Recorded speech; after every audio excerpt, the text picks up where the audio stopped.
बिहार में सबसे बड़ी समस्या बेरोजगारी और पलायन की है। देश में सबसे ज्यादा बेरोजगारी और सबसे ज्यादा पलायन बिहार से है। बिहार में बेरोजगारी कैसे खत्म हो, पलायन कैसे रुके, उस पर कोई ठोस काम नहीं किया है।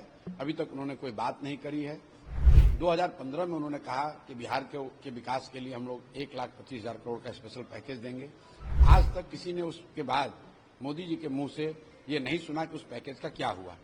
अगर मोदी जी में हिम्मत है, बिल्कुल चैलेंज कर रहे हैं, आप कैमरे पर चैलेंज कर रहे हैं। उन्होंने कहा कि ये बिहार के लाडले मुख्यमंत्री हैं, लेकिन ये नहीं कहा कि 25 के बाद यही लाडले मुख्यमंत्री आगे मुख्यमंत्री बनेंगे। प्रधानमंत्री जी का समर्पण बिहार और बिहारियों के प्रति दर्शाता है। और जैसा मैंने कहा कि जो वादे प्रधानमंत्री जी और हम लोगों ने लोकसभा में किए थे, विधानसभा चुनाव आते आते तक हर उस वादे को पूरा करने का कार्य हमारी केंद्र की सरकार के द्वारा किया जाएगा। जी का निरंतरता में बिहार आना प्रधानमंत्री जी का समर्पण बिहार और बिहारियों के प्रति दर्शाता है।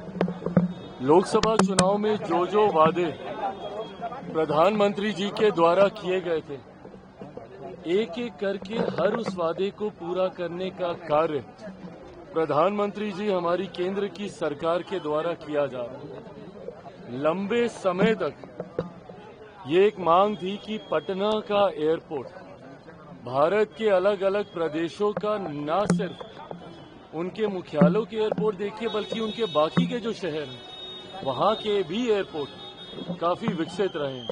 ऐसे में बिहार बिहारियों की ये मांग थी कि यहाँ पर भी वर्ल्ड क्लास का एयरपोर्ट होना चाहिए, जिसका निर्माण मौजूदा प्रधानमंत्री आदरणीय नरेंद्र मोदी जी के नेतृत्व में हुआ है।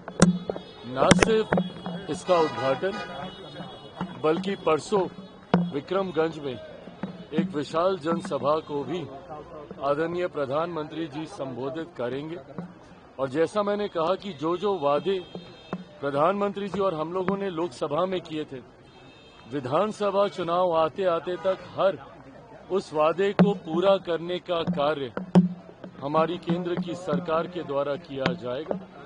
और विधानसभा में हम लोग एक नए लक्ष्य के साथ बिहार को एक विकसित राज्य बनाने की सोच के साथ, उस लक्ष्य के साथ हम लोग आगे बढ़ेंगे। अगला 5 साल प्रधानमंत्री जी के नेतृत्व में डबल इंजन की सरकार जो बिहार को परिणामों के बाद मिलेगी, वो अगले 5 साल बिहार के लिए गोल्डन एरा के तौर पे होंगे, एक स्वर्णिम काल के तौर पर होंगे, जिसमें सही मायनों में बिहार एक विकसित राज्य बनने की ओर अग्रसर होगा।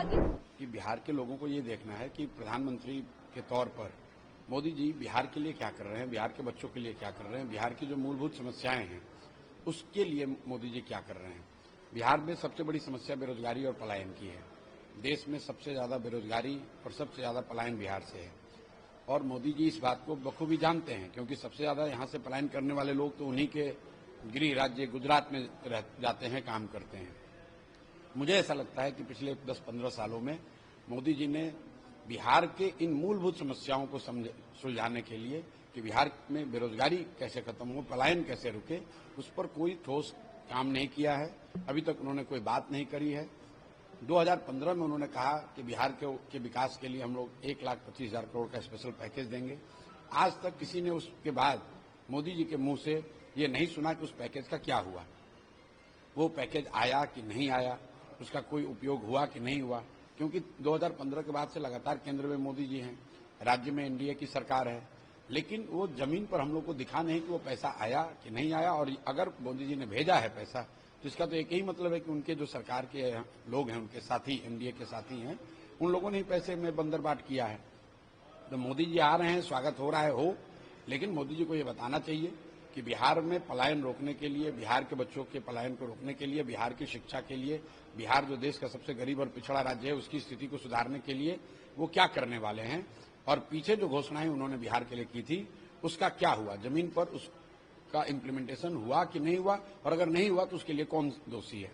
नहीं, बिल्कुल ठीक बात है, शिलान्यास करें, लेकिन शिलान्यास किन योजनाओं का हो रहा है, शिलान्यास जिन योजनाओं का हो रहा है, क्या उससे बिहार में लोगों की शिक्षा की स्थिति सुधरेगी, बच्चों की, क्या यहाँ से पलायन रुकेगा। उन्हीं योजनाओं का महत्व है जिनसे कि यहाँ के लोगों को रोजगार मिले। उन्हीं योजनाओं का मतलब है जिससे कि यहाँ बच्चों को शिक्षा हो। उन योजनाओं, उन घोषणाओं का मतलब है जहाँ यहाँ भ्रष्टाचार रुके। मोदी जी के अपने भाजपा के लोग ही तो यहाँ मंत्री हैं। मान लीजिए कि यहाँ भूमि सर्वे को लेकर एक बहुत बड़ा 3-4 साल से विवाद छिड़ा हुआ है। हजारों करोड़ रुपए की गलत उगाही घर घर से हो रही है और राजस्व का मंत्री कौन है? बीजेपी का नेता है।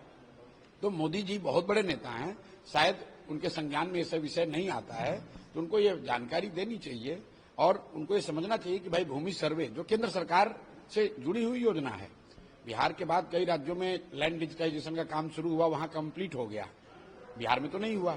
सबसे कम किसान स्वनिधि का जो केंद्र सरकार का पैसा है वो बिहार के किसानों को मिलता है। मनरेगा में सबसे कम यूटिलाइजेशन 40% बिहार में है। प्रधानमंत्री आवास योजना में सबसे कम घर बिहार में बने हैं। जो योजनाएं केंद्र की चल रही हैं उसका भी इम्प्लीमेंटेशन अगर बिहार में नहीं हो रहा है तो मोदी जी को तो वो रिपोर्ट मिलती ही है। तो उनको अपने साथी, सरकार के साथियों से यहाँ पूछना चाहिए कि भाई जो केंद्र की योजनाएं हैं उसका इम्प्लीमेंटेशन बिहार में क्यों नहीं हो रहा है। मैं वही कहूंगा कि कम से कम एक दिन आप, बिहार वो राज्य है जहां पर लोग बताते हैं कि जाति पर वोट होता है। मोदी जी के जाति का बिहार में एक आदमी भी नहीं रहता है। ये वो राज्य है जहां लोगों ने अपनी जाति, धर्म, अपनी पॉलिटिकल प्रेफरेंसेस को किनारे रखकर मोदी जी को वोट दिया है। सबसे ज्यादा वोट दिया है।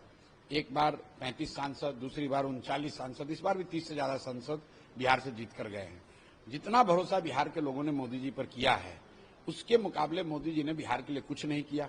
कुछ नहीं तो एक दिन का एक स्पेशल बैठक ही बुलवाइए, देश भर के विशेषज्ञों को इकट्ठा कीजिए, अपने नीति आयोग को, अपने प्राइम मिनिस्टर ऑफिस को बोलिए, बिहार के लोगों को बुलाइए, मंत्रियों को बुलाइए, यहाँ के विशेषज्ञों को बुलाइए कि आखिर बिहार जो देश का सबसे गरीब और पिछड़ा राज्य है, जहाँ करीब करीब 10% आबादी रहती है, इसका विकास कैसे होगा। क्योंकि जब तक बिहार का विकास नहीं होगा तब तक देश के विकास की बात बेमानी है। भाई ऐसा है, अगर नीतीश कुमार ही एनडीए के चेहरा हैं तो ये बात तो सिर्फ दो ही व्यक्ति को कहनी चाहिए, या तो मोदी जी कहेंगे, अमित शाह जी कहेंगे, क्योंकि सब लोग जानते हैं कि किसी तीसरे के कहने का कोई महत्व नहीं है। तो मोदी जी आज आ रहे हैं, उनको घोषणा कर देनी चाहिए कि 25 के बाद भी नीतीश कुमार ही बिहार के मुख्यमंत्री रहेंगे और इस घोषणा पर मुहर जनता को लगाना है या रिजेक्ट करना है। भाई अगर है हिम्मत तो कर दें दोस्त घोषणा। अगर मोदी जी में हिम्मत है, बिल्कुल चैलेंज कर रहे हैं, आप कैमरे पर चैलेंज कर रहे हैं। उन्होंने कहा कि ये बिहार के लाडले मुख्यमंत्री हैं, लेकिन ये नहीं कहा कि 25 के बाद यही लाडले मुख्यमंत्री आगे मुख्यमंत्री बनेंगे। कह के देख ले, जनता अभी बता देगी कि लाडले हैं कि नहीं है। जनता को तय करने दीजिए, अभी तो चुनाव है 3 महीने के, 4 महीने के बाद। तो मोदी जी और भाजपा को ये घोषणा करनी चाहिए कि आगे भी नीतीश कुमार ही मुख्यमंत्री बने रहेंगे और फिर उस पर जनता का वोट लेना चाहिए। ये नहीं करना चाहिए कि यहाँ पर अभी नीतीश कुमार का चेहरा लेकर आगे चलेंगे और चुनाव के बाद नीतीश को हटाकर किसी दूसरे को बना देंगे। ये धोखा नहीं करना चाहिए। मोदी जी बहुत हिम्मत वाले, 56 इंच के छाती वाले नेता हैं, तो उनको घोषणा करनी चाहिए कि बिहार का मुख्यमंत्री कौन होगा। अगर एनडीए की सरकार बनती है तो बिहार का मुख्यमंत्री कौन होगा, बिहार की जनता ये जानना चाहती है। 3 ही सवाल है। मोदी जी ये बता दें कि अगर एनडीए की सरकार बनेगी तो बिहार का मुख्यमंत्री कौन होगा। दूसरा सवाल, 1,25,000 करोड़ की जो घोषणा आपने 2015 में की थी, उस पैसे का क्या हुआ, उस पैकेज का क्या हुआ।